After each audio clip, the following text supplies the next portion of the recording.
အားပေးကြရအောင်နော်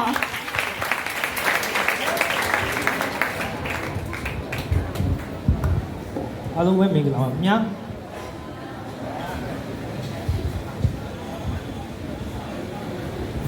ကျွန်တော်ရှင်ပြိုင်မဲ့သချင်းလေးကတော့မျက်လုံးချင်းစကားပြောနေပြီသချင်းဖြစ်ပါတယ်တေးဦးကြောင့်မူရေးပြီးတော့တေးဆိုတာကိုအလုံးကဖြစ်ပါတယ်အားလုံးပဲနားဆင်ပေးကြပါဦးခင်ဗျာ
ကျေးဇူးတင်ပါတယ်ခင်ဗျာ